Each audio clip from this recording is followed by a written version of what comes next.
নমস্কার, রামধনু পরিবারে আপনাদেরকে আরও একবার স্বাগত জানাই। যারা যেখান থেকে আমার ভিডিওটি দেখছেন, আশা করছি সবাই খুব খুব খুব ভালো আছেন, সুস্থ আছেন। রাধা মাধবের ইচ্ছেতে আমি এবং আমার পরিবারও ভালো আছি। এর মধ্যে যারা আমার চ্যানেলটি সাবস্ক্রাইব করে রেখেছেন তাদেরকে অসংখ্য ধন্যবাদ। আর যারা আমার চ্যানেলটি সাবস্ক্রাইব করেননি কিন্তু ভিডিওটি একবার হলেও চোখে পড়েছে, প্লিজ আমার চ্যানেলটি একটু সাবস্ক্রাইব করে দেবেন, এতে আমি উপকৃত হব।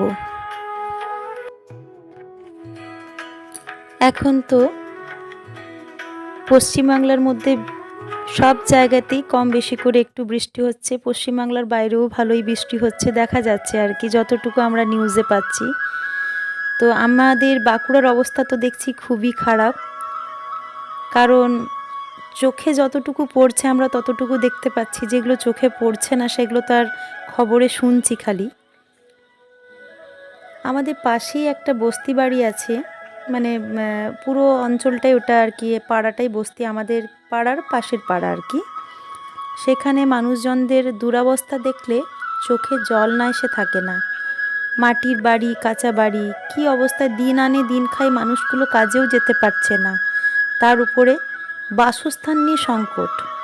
তারা কিভাবে বাড়িতে বাস করবে এটুকুটারও নিরাপত্তা নেই, কখন যে ভেঙে পড়ে যাবে বাড়ি। আর আমার বাড়িতে সামান্য একটু বৃষ্টি ঢোকে, তার জন্য কতই পরিশান হয়ে পড়ে আমরা থাকি।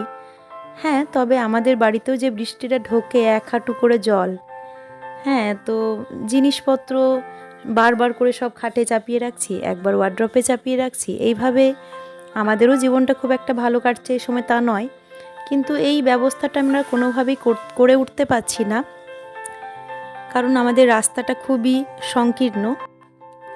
যাই হোক, যার যতই কষ্ট হোক, কিন্তু পেট তো আর কারুর বাধা মানে না, ও প্রকৃতি বোঝে না, তাই রান্না বান্না তো করতেই হয়। এক পলক রান্নাটা আপনাদের সাথে একটু শেয়ার করলাম। খুব একটা ভালো রাঁধুনি আমি না, যেমন পাই যেভাবে থাকে, যা জিনিস থাকে তাই দিয়ে কাজ চালিয়ে নেওয়া, ম্যানেজমেন্টটা করে নিই ঠিকঠাকভাবে আর কি। তো যেদিনেই আর কি সব রকম সবজি আর কি ম্যাচিং সবজি থাকে না, মানে যেটার সাথে যেটা ম্যাচ করে করা হয় রান্না, সেদিনে আমাকেই বলা হয় রান্না করতে, কেননা আমি উল্টো পাল্টা জিনিস দিয়ে যা হোক একটা কিছু বানিয়ে দিই এবং সেটা বাড়ির মানুষগুলোর কাছে একটু সুস্বাদুই হয়।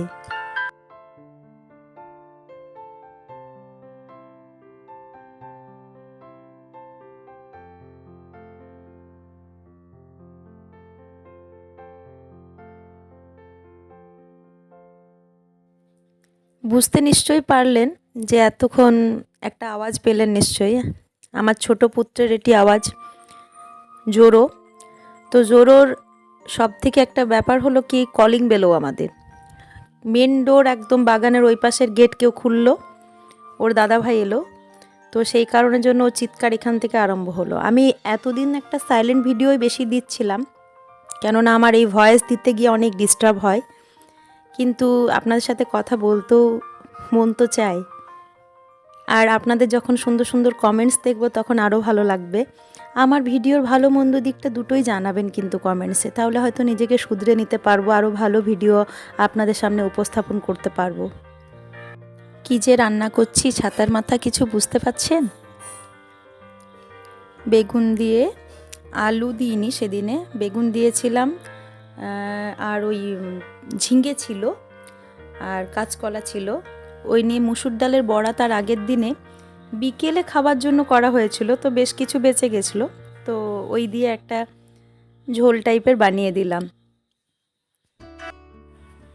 এই যে মশলাটা দেখছেন স্টোর করে রাখছি, এটা হলো জিরে এবং আদা বাটা। আর আমাদের এমনিতে সবজিতে খুব কমই ওই আমিষটা দেওয়া হয়, মানে ওই পেঁয়াজ রসুনটা খুব কমই দিই, বেশিরভাগ দিন আদা দিয়ে জিরে দিয়েই রান্না হয়। তো সেদিনে কি মন হয়েছিল, আমার হাজব্যান্ড বলল তুমি একটু আজকে আদা রসুন দিয়েই একটু সবজিটা বানাও, আর গোপু সোনার জন্য আলাদা করে কিছু একটা বানিয়ে দেবো। ওই দিন ওর জন্য একটু পায়েস বানিয়েছিলাম, তো সেই কারণের জন্য আমাদের রান্নাগুলো সব কটাই কিন্তু আমিষই করা হয়েছিল। কেননা আমিষ না করার পেছনে কারণটা হলো একমাত্র আমার গোপু সোনা। কারণ গোপু সোনাকে তো আর আমিষ দেওয়া যায় না, তাই ওর জন্য যতটাই রান্না করি আমরা নিজেদের জন্য যেটা করি সেটা ওকে দেওয়া হয়। তাই সেই নিজেরাও আমরা নিরামিষই খাই, এই আর কি। বৃষ্টির জন্য চারিপাশে দেখছি ব্যাঙ, চিচি পোকা প্রচুর ডাকছে আর কি। আমি যে ভয়েস দেব তার জন্য মিউজিক রুমে আসলাম, আমাদের বাগানের মাঝে মিউজিক রুম, তো সেখানে আসলাম। সেখানেও দেখছি বিকট একটা চিৎকার হচ্ছে, ব্যাঙেদের কলতান হচ্ছে আর কি। তো যাই হোক, আপনারাও কিছুটা উপভোগ করলেন হয়তো। সকালে রান্নাবান্না সেরে স্নান সেরে নিলাম, পুজো দেব। এখনও কিন্তু আমার ব্রেকফাস্টও কমপ্লিট হয়নি। এই যে আমি একটু রাধা মাধবের এবং আমার গোপু সোনার পুজো দিয়ে তাকে ভোগ জড়িয়ে তারপর আমি নিজে খাবো। এই সময় প্রায় বেলা 11টা হয়েই গেছিলো।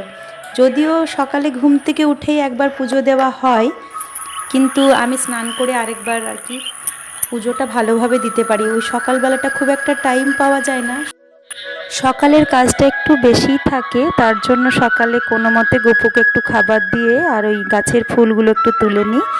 তারপরেই আমি কিন্তু রান্নাবান্নায় চলে আসি, কারণ অনেকগুলো ব্রেকফাস্ট হয়, অনেকজনের বিভিন্ন রকমের ব্রেকফাস্ট, তারপরে আবার রান্না, দুপুরে লাঞ্চের টাইমের খাবারের সব রান্না করে পর টাইম পাওয়া যায় না। 10টার মধ্যে সব কমপ্লিট করতে হয়, নচেত কিন্তু আমার বাইরের কাজে আর বেরোনো যায় না। এই দিন রান্নাবান্না সারার পর একটু বেরিয়েছিলাম, বেরিয়েছিলাম আইসক্রিম কিনতে। তো আমার দোকানেও আইসক্রিম পাওয়া যায়, ওই দিন আমার দোকান বন্ধ ছিল, তাই আর বৌনি ছাড়া তো আর আইসক্রিম দোকান থেকে নিয়ে আসবো না বাড়িতে, তাই একটু বেরিয়েছিলাম। তো রাজগ্রাম দিকে হঠাৎ করে একটু যেতে মন গেল, তো গিয়েছিলাম সবুজ মাঠ দেখতে, একটু দেখে নিলাম, ঘোরাও হলো। আর ফেরার সময় আইসক্রিম নিয়ে ফিরলাম। তো আমি মেহেন্দি করেছি বলে আপনাদেরকে একটু দেখালাম, নিজে হাতেই করেছি। এই যে আইসক্রিমগুলো বাড়িতে নিয়ে এসেছি ছেলের জন্য, যদিও আমি একটা আইসক্রিমও খাইনি এবং অনেক দিন যাবৎ খাইনি, ছোটোবেলায় কখন খেয়েছি মনে নেই। ভিডিওটা আর বেশি দূর বাড়াচ্ছি না। সকলে ভালো থাকুন, সুস্থ থাকুন, আনন্দে থাকুন। টাটা।